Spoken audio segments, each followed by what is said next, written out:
Okay, video number 3. Thank you. Edward Lawrence with Fox Business. So we had the CPI report that came out that showed month over month the first decrease in inflation in about 3 years. The jobs report, you said, solid that we saw. At the same time, we have those new tariffs that we're living under. So given this, should the Federal Reserve be cutting rates at all this year? You know, it's going to depend. I think you have to just take a step back and realize this is why we are where we are. Is we're going to need to see how this evolves. There are cases in which it would be appropriate for us to cut rates this year. There are cases in which it wouldn't, and we just don't know until we know more about how this is going to settle out and what the economic implications are for employment, for inflation. I couldn't confidently say that I know what the appropriate path will be. Okay, first things first. He's talking about the first inflation reading on the CPI.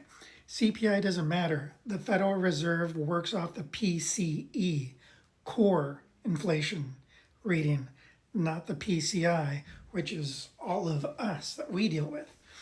So, yeah, PCE, that's the one that also came out as inflationary. What this really shows is, as you see Powell just like, we can maybe do this. We're not really sure what we should do. This is the problem with stagflation.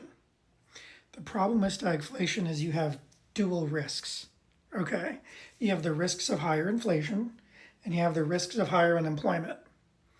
Now, with monetary policy, you can do one of two things, okay? You can raise rates. If you raise interest rates, what you're trying to do is kill inflation, right? It's like we're at right now 4.25 to 4.5.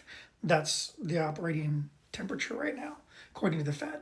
Okay, so that's where interest rates are at, operating interest rates. So inflation's coming back.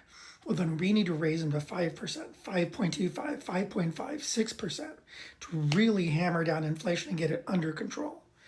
But if you do that, you raise unemployment while you lower inflation. See, you're doing damage here while you're doing something good here. The opposite is true. Let's say you lower interest rates, right? Like, unemployment's going up. Let's go ahead and lower interest rates so we can stimulate the economy and get these people some jobs back. Okay, you can lower interest rates, get these people their jobs back, lower the unemployment problem, then inflation comes right back up.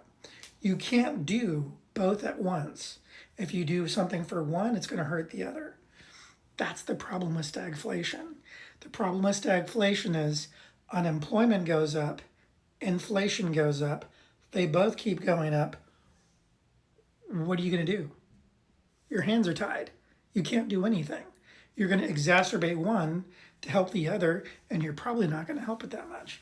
Stagflation is the greatest fear of the Fed because it makes them helpless. And they have no tools, absolutely no tools to deal with stagflation. And he talked about this last year, and he says, I don't see the stag or the inflation. Now he does.